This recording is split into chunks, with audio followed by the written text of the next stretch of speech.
Well, a bit of basketball news. NBA star Yao Ming is back in China to get ready for the Beijing Olympics. Yao Ming arrived at Beijing International Airport at 5 p.m. on Tuesday, and he told reporters that he's had quite a smooth recovery. I'm about recovered, but doctors told me not to take part in any resistance matches until mid-July. The most recent X-ray shows that 80% of the fracture has healed, and full recovery usually takes about a year. Since his surgery in the beginning of March, Yao Ming has spent most of his time in recovery training in the United States. Sources say that a group of top medical experts from Beijing will meet and closely follow up on treating Yao Ming's injured ankle. First of all, injury is a part of your career. Like a couple of days ago, Liu Xiang, he stepped off from the track, because of injury. Obviously, we don't want it, but it just happens sometimes. And if you want to be a success in the sports, you have to put your full effort and with hard work into every day. In multiple years, I think we just need to learn how to practice with more quality and more skills. We're really confident. One thing that we do, we respect every opponent that we go against. But we try to be dominant every time we go out on the court. It's been a lot different this time around compared to 2004, with guys just understanding what it means to be an Olympian, what it means to represent your country. And we've taken that approach every night we go out on the basketball court, and we play pretty well thus far.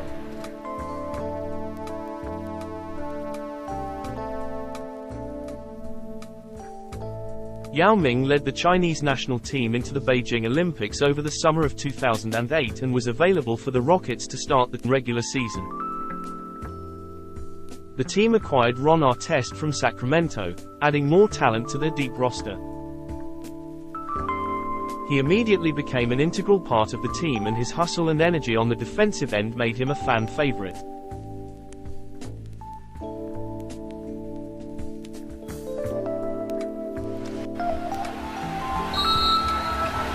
There's Blake to Roy. This is for the win. David Roy with a sweet three on the Blazers and beat the Rockets in overtime.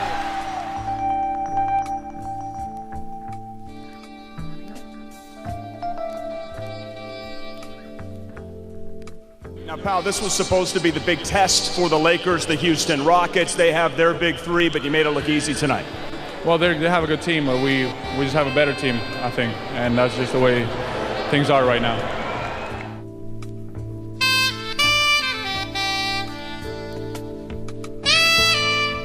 Yao wins the tip. Rockets will have the ball to start the game and the fourth quarter. Now, Nene is only 6'10", but he's a great athlete. Battier right off the bat with a quick shot.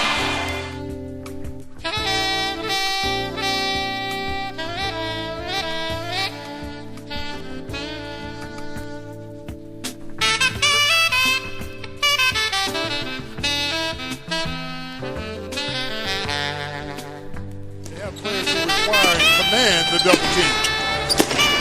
Denver won in Dallas last night. There's Battier going to the basket, lost it. Yao Ming lays it up.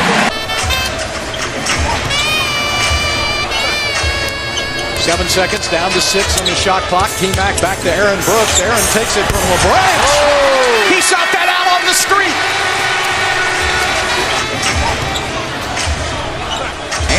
Blocked by Shane Battier, saved by McGrady. Look at the Rockets giving up their body. McGrady still down at the other end in the second row. And Scola with a fast break basket. You gotta love the hustle from these Rockets early in this game. McGrady giving up his body.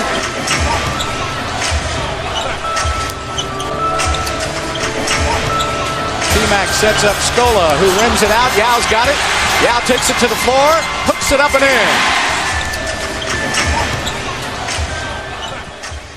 And Tracy has to step it up on defense too. He's very inconsistent on defense, so he has to get better. I'm sure he'll get better with his knee getting more healthy. Moon goes right by McGrady. Boy, McGrady could have made some kind of effort. It's just fouling. just give somebody a wide open dunk. You know, but it's going to start with Tracy. It's going to start with guys like Michael Jordan, Kobe's, and LeBron's. And when I was in Sacramento, it started with me, you know, and we started with your leaders. It's going to start with him and also Yao. And then it filters down. Then it filters down to the other guys. Defensively, absolutely. We've got away from being, you know, our identity for the last couple of years was we were a great defensive team. I don't know if we can say that, about our team right now. Tracy McGrady had been struggling since the beginning of the year following arthroscopic knee surgery over the summer. After missing 18 games between October and February, he opted for season-ending microfracture surgery. McGrady's just playing out at midcourt. He's not even around the three-point line anymore. The Rockets are playing 4-on-5. There's McGrady. Now he just throws it back in. Very disinterested in what's going on. T-Mac is very nonplussed tonight. You know, Rick Adelman, the situation that he's in is T-Mac has said, hey, I can only play one game out of the two back-to-back. So they picked tonight as the game, so Rick's going to say, okay, you're playing tonight. Give me something. When I had my microfracture, it was probably the most depressed I've ever been in my life. Because when we finally get a team to where I think we can compete for a championship, we added Ron Artest or a Meta World Peace. I'm like, we got a championship team. Yeah. My knee blows out. Now, all these years I've been fighting, trying to win a championship, right? And this is the year that I feel I have the best team I ever had in my career. Yeah. And I'm damaged goods. So I start off the season, I'm limping, I'm on one leg. I'm just excited, like, damn, you know, this championship season. Get to about January, and it was a play where I embarrassed myself because I couldn't jump off of my left leg, and I shut it down. Moved to Chicago, had microfracture surgery, and from that point, I was depressed for about a year, an entire year, because I'm in Chicago, and I had to be in a machine for 8 hours out the day with this machine just rotating my leg, right, to get the blood flowing. And I had to do that for like 4 months, right? Wow. My team is still playing, and there's nothing I could do.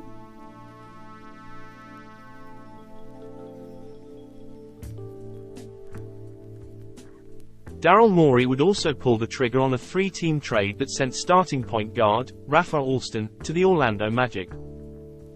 The Rockets acquired Kyle Lowry, who became the backup to new starting point guard Aaron Brooks. Give it up to Brooks. 5 seconds. Down to 4. Aaron Brooks on the drive. Lays it! Oh! He went flying by Shaquille O'Neal! In March, Carl Landry was shot in the leg. He told reporters that he was lucky to be alive and hoped to return to action before the playoffs. Comment on your reaction when you heard about Carl Landry's incident? Well, my first reaction was one of fear for his safety, and I was just concerned about his health. And once I found out that he was going to be okay, I was much relieved. It's a scary situation, and it's a terrible situation, and it's a fact that when you live in a major metropolis, stuff like that happens. And I'm just thankful and very happy that Carl is safe and saw him today and he's still smiling, but it could have been really catastrophic.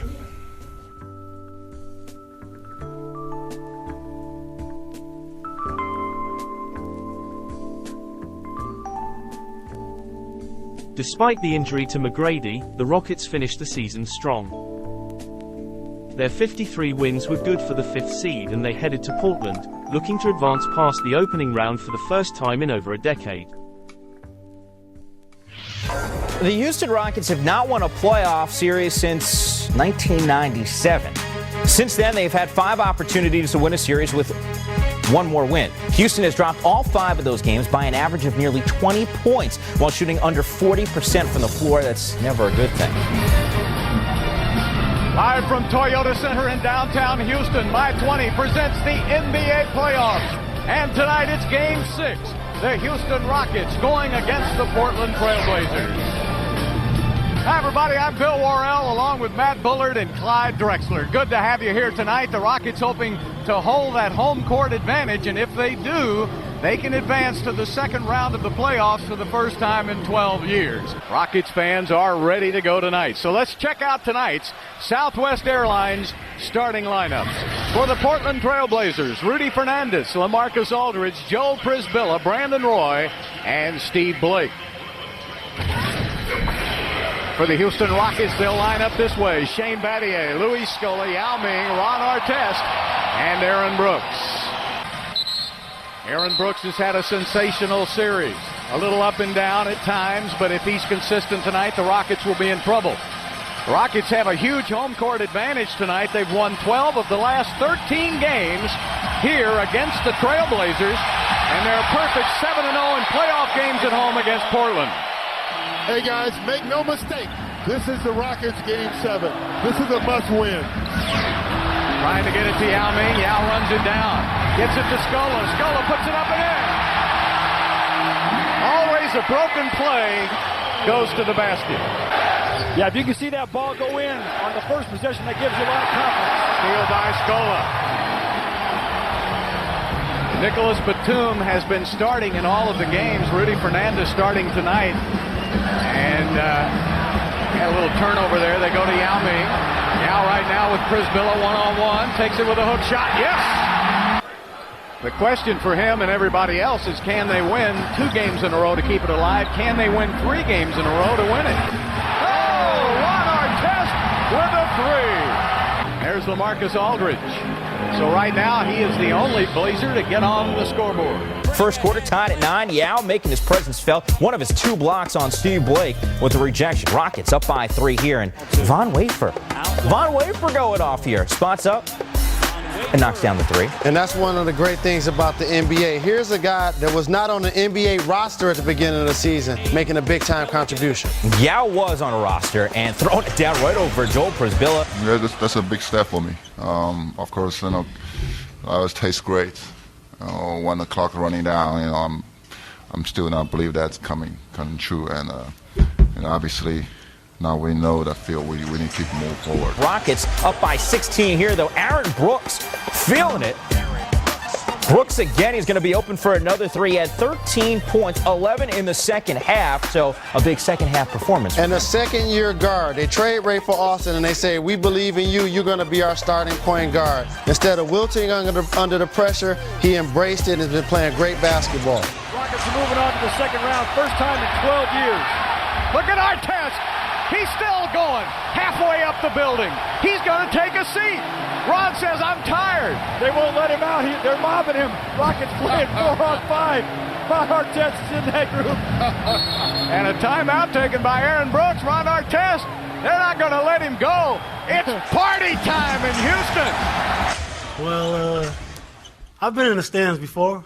That's going to get a substantial fine and suspension if he doesn't really slow down here.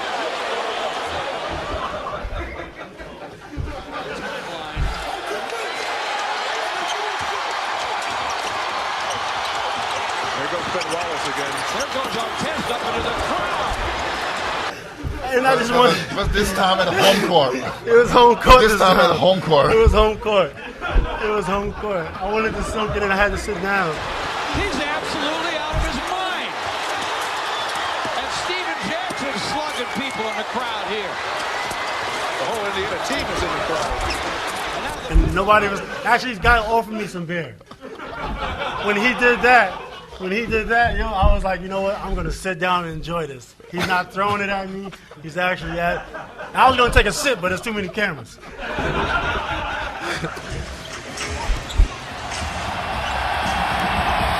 Rockets had to take a 20-second timeout to get Ron Artest back on the court. I've never seen that. Talk about getting up close and personal.